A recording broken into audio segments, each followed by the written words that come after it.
إن الحمد لله والصلاة والسلام على رسول الله. أما بعد، فأعوذ بالله من الشيطان الرجيم. بسم الله الرحمن الرحيم. قال الله تعالى في كتابه المجيد: هو الذي أرسل رسوله بالهدى ودين الحق ليظهره على الدين كله ولو كره المشركون. صدق الله العظيم. درود شريف تولوه. اللهم صل على محمد وعلى آل محمد كما صليت على إبراهيم وعلى آل إبراهيم إنك حميد مجيد. اللهم بارك على محمد وعلى آل محمد كما باركت على إبراهيم وعلى آل إبراهيم إنك حميد مجيد. مدير معزز علماء کرامو، حفاظ کرامو، طلبه کرامو، سپینگیریو، شملورو، مشرانو، نوجوانانو، همزولو، دا پروگرام منتظمینو آدی جمعیت علماء اسلام دی قوم ادم خیل، جمعیت علماء اسلام قوم اکو خیل، دی جمعیت علماء اسلام قوم شلوبر، جمعیت علماء اسلام دی قوم سپاہ، آدی جمعیت علماء اسلام قوم زخخیل، جمعیت علماء اسلام قوم کمرخیل، اور جمعیت علماء اسلام قوم ملکدین خیل. دی تمام امراء و نظماء دی جماعتنو ازرد کومینا شکریہ ادا کرو. اور بدخ پروگرام کے جسمر مشران ناستی، سابق وفاقی وزیر منظور افریدی، امیر جمعیت علماء اسلام ضلع خیبر مولانا حضرت خان منیب سے نور جسمر قائدین ناستی. وہاں محترمو، دی دغی غنڈ غرض و مقصد دی عظیم پیغام اور دی عظیم پیغمبر رسول اللہ صلی اللہ علیہ وسلم هغدر کول غرض دی. و محترمو، دی انبیاء علیہ السلام دی مبعوث کدو غرض و مقصد دی اللہ بخورا دی اللہ نظام نافذ کولو. و محترمو، رسول اللہ مبارک دی انبیاء علیہ السلام دی ایک سلسلے اخیری کرے ہو. و محترمو، بل پیغمبر نرسی چی طولہ دی زندگی نور تعلیمات دیر کی. رسول اللہ مبارک دا تعلیمات ختمی تعلیمات تھی اور پورز دے قیامت پورے بے دغا مسلسل جاری ہوئی. اور محترمہ، یہ رسول اللہ مبارک وینالو العلماء ورثۃ الانبیاء. دے انبیاء علیہ السلام وراثت چرے دا دے علماء کرام اسرے دے. اور دغا وراثت چرے تبلیغ میدانم وراثت دے، اجتہاد میدانم وراثت دے، درس و تدریس میدانم وراثت دے. اور محترمہ، سیاست میدان ہم وراثت دے. اور محترمہ، جمعیت علماء هغه جماعت دی چې په دغه خاوره باندې د سیکولر قوتونو خلاف په میدان کې ولاړ دی. زموږ غرض و مقصد د الله عبادت دی، زموږ غرض و مقصد د رسول الله مبارک اطاعت دی، زموږ غرض و مقصد د مظلوم خلاف بغاوت دی، د مظلوم حمایت دی او د ظالم خلاف بغاوت دی او بلا تفریق د ټول انسانیت خدمت دی.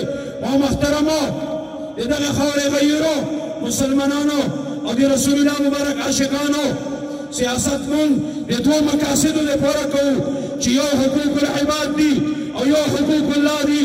دی انسانیت دی حقوق تحفظ دی، دی انسانانو دنیاوی ضروریات دی، سکول دی، تعلیم دی، مواصلاتی نظام دی، زراعت میدان دی، دی صحت شعبہ دو، دی زندگی سمر شعبی دی، تمام شعبوں کے دی اللہ دی مخلوق خدمت دی. دغه جمعیت علماء سیاست کوي. او محترمو، دویم نمبر جمعیت علماء کا سیاست کوي د اتحاد اسلام د تحفظ د پوره کوي. جمعیت علماء کا سیاست کوي د مساجد و مدارس د تحفظ د پوره کوي. جمعیت علماء کا سیاست کوي د ګیرنی پټکی د تحفظ د پوره کوي. جمعیت علماء کا سیاست کوي د ایمان د تحفظ د پوره کوي. او محترمو، جمعیت علماء د سیاست غرض و مقصد د خپل خویندو میندو حیا او ایمان حفاظت دی. او محترمو، جمعیت علماء کا سیاست کوي د رسول الله مبارک ختم نبوت د تحفظ د پر سیاست کوي. او محترمو، جمعیت علماء عام جماعت نه دی، دا د انبیاء علیهم السلام د وارثو جماعت دی. رب العالمین فرمایي: انما یخشى الله من عباده العلماء. د الله نه ویریدونکي خلک چې دا علما دي. او محترمو، معاشره کې د علماو قدر وکړو، د خپل امام عزت وکړه، د حافظ قرآن احترام وکړه.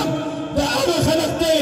او محترمو، چې په ورځ د قیامت هم تو ته محتاج یې، په دنیا کې محتاج یې، په دنیا کې پیدایش کې محتاج یې، او بیا په نکاح کې محتاج یې، او بیا د دنیا د تجارت په مسایلو کې محتاج یې، او وسره آخري جنازه کې ورته محتاج یې، او بیا په د محشر په میدان چې کله فیصلې وشي او په جنت کې رب العالمین اعلان وکړي چې نعمتونو کې څه کمی شته، ټول جنتیان به خاموش شي. دا د رسول الله مبارک وارثه دی. یا رب العالمین تو زیارت پاتې رہی، تو ملاقات پاتې رہی، خپل زیارت ورته نصیب کا چې د جنت نعمتونه مکمل شي. نو دلته هم چې محتاج یې، هلته هم محتاج یې، زندګي په هره لمحه کې محتاج یې. نو محترمو دا اعتماد جمعیت علما نه د موجوده خلک ورکو او مولانا فضل الرحمن صاحب له چې دا پیغام لاړ شي چې دا خاوره په جمعیت علما میینه ده، دا خاوره په اسلام میینه ده، او ته یو حکم کوه وټخویله وړوکی شی دی چې دا خلک په وینه انشاءالله حاضره کړي انشاءالله.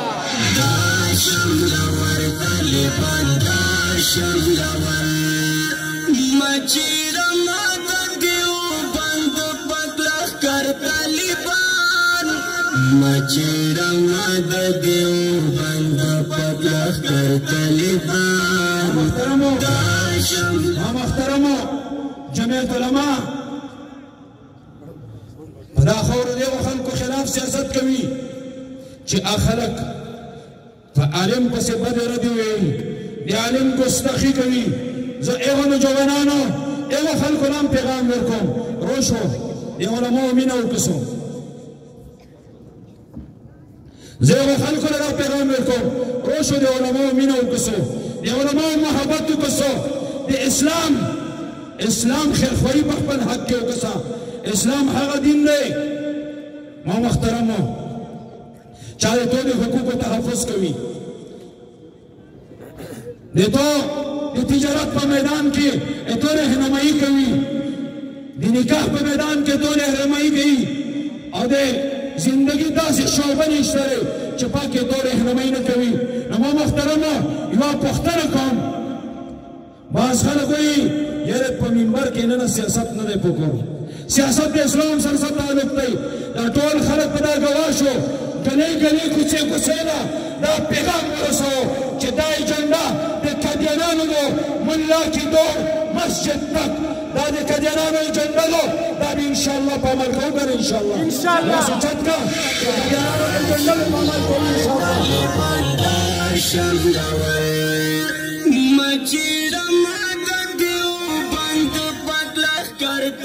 محترمو جمعیت علما ریاست مدینه سیاست کوي، جمعیت علما هغه سیاست کوي چې کوم د رسول الله مبارک په وراثت کې پاتې راي. جمعیت علما په دغه ملک کې لغړ تغل نظام نه غواړي، د همجنس پرستۍ نظام نه غواړي، میرا جسم میری مرضي نه غواړي. جمعیت علما په دغه خاوره د شرابو لیسنه اجرا نه غواړي. جمعیت علما په دغه خاوره ډانس کلبونه نه غواړي. جمعیت علما په دغه خاوره د فحاشۍ اډې نه غواړي. په دغه خاوره به د رسول الله مبارک حقیقي ریاست قایموو. ما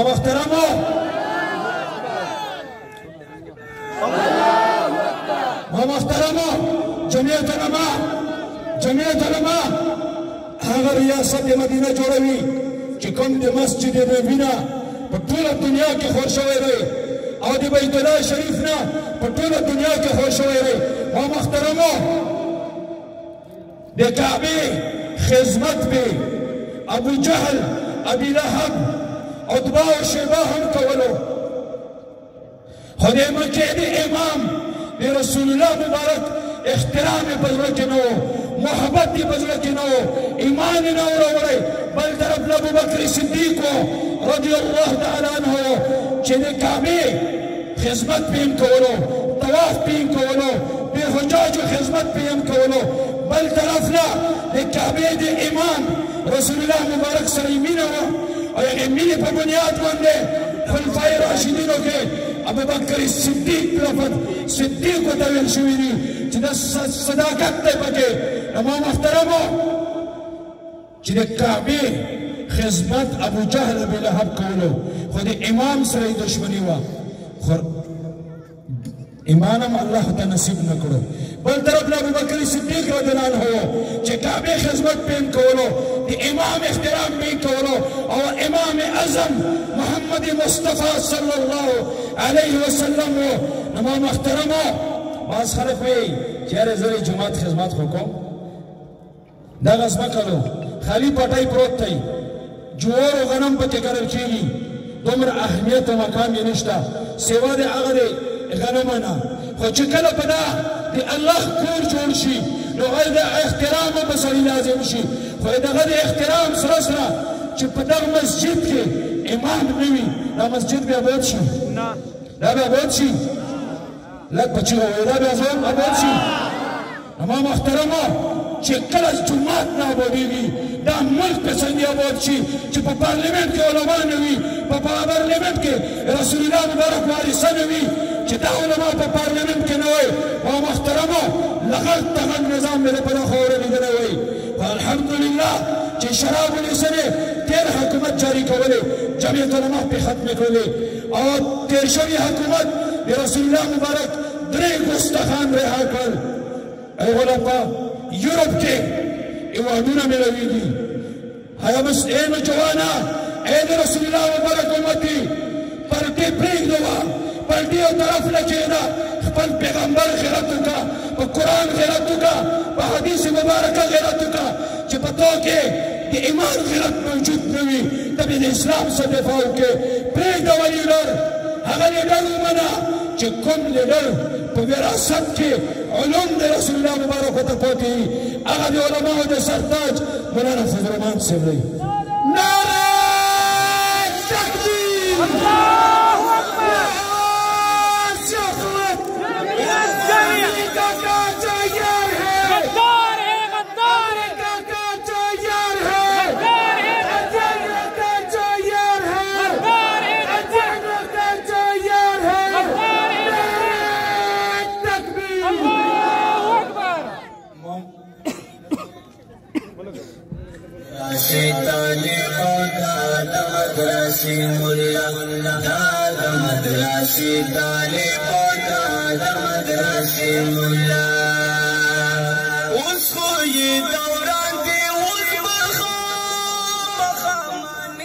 محترمو جمعیت علما د تو د حقوقو سیاست کوي، ذاتی مفادات نه لري، دنیوي خواهشات نه لري. جمعیت علما د اسلام حقیقي ترجمانی کوي. مونځ کوي ملګرو، مونځ دلته جمع کوو انشاءالله. ما محترمو جمعیت علما تو د امن دپاره کردار ادا کوي. مولانا فضل الرحمن صاحب چې بله ورځ د افغانستان دوره وکړله، چې خپل قریبي هېواد سره اسلامي ملک سره بهترین تعلقات وي، د مینې محبت تعلقات وي، هلته هم امن وي، دلته هم امن وي، هلته هم پرچم نبوي وي، دلته هم پرچم نبوي وي، هلته هم نظام مصطفی وي، دلته هم نظام مصطفی وي. نو انشاءالله هغه ورځې نږدې وي چې بر مولا او لر مولا، یو مولا او یو مولا انشاءالله. انشاءالله. ما محترمو په دا خاوره خلک سیاست کوي چې په سټیج ودرېږي پیمان ووایه چې د اسلام د ګستاخۍ نه ولې بله خبره اورېدلې ده؟ د علماو د ګستاخۍ نه ولې بله خبره اورېدلې ده؟ نو ما محترمو زه د دغه سټیج نه هغو تمامو سیاسي مخالفینو نه دا پیغام ورکوم چې تاسو څه ویلي دي ټول مې در بخښلي دي. ماشاءالله. چې تاسو څه ویلي دي ټول مې در بخښلي دي. رسول الله مبارک هغه مشفق پیغمبر و، محسن پیغمبر و، معافي او درګذر به یې کولو. موږ هغه ټولو باندې معافي اعلان دی چې دا ټول مو بخښلي یو. خو یک یو سوال صرف کوم چې د علماو ګستاخي په معاشره کې دا ښه عمل نه دی. زه د تو په ایمان هم خفه کېږم، د تو په حیا هم خفه کېږم، د تو د بچو په ایمان هم خفه کېږم، د تو د ملګریو په ایمان هم خفه کېږم. هسې نه چې علماو له څه تکلیف پرې نه رسېږي، خو رب پرې نه ناراضه شي. هسې نه پیغمبر امتي یې والله العظیم د زړه نه درباندې خفه کېږم، ځکه چې رسول الله مبارک ډېر مشفق پیغمبر دی. نو ما محترمو هغو ټولو نه موږ د معافي اعلان کوو او هغو له دا پیغام ورکوو چې زموږ طرف نه معافي څومره پروپاګاندا کولی شي کوي د اجازت دی خو انشاءالله دا فدایان اسلام دا عاشقان مصطفی دا به انشاءالله په میدان کې ولاړ وي او په 8 فروری باندې به انشاءالله د خواتینو ورته کمردانه زنانو او نوجوانانو بوډاګانو او د معذورو ورته دا د حق او د باطل معرکه ده انشاءالله په 8 فروری به سره د اورنج شادیګانو پر سټیشن نه راوځو کنه نو سجاد چې خپل افغان دي نن دې ټول به په پرده کې راوځو او په 8 فروری به دا ولا شکست سره ان شاء الله ان شاء الله دا د شکر مجاهدی ان شاء الله ان شاء الله محمد کی خاطر ایوان صدارت میں محترمو آخری خبر کوم یعنی انشاءاللہ جمع کوه میرے محترم سے مولانا حضرت خان سے میں سو خبرم کوي جواب کوي او محترمو خلق په پروپاګاندا کوي خلق په پروپاګاندا کوي په 8 فروری پرې درې ورځې سره ټول دا احد کو چې څوک کوم قسمه پروپاګاندا جمعیت علماء په امیدوارانو پسې وکړي کا حمید الله جان سیوی کا شمس الدین وی او انتخابي نشان میں کتاب په 9 فروری میں اعلان فتح کیږي يوم الفتح ان شاء الله ان شاء الله ان شاء الله واخر دعوانا الحمد لله.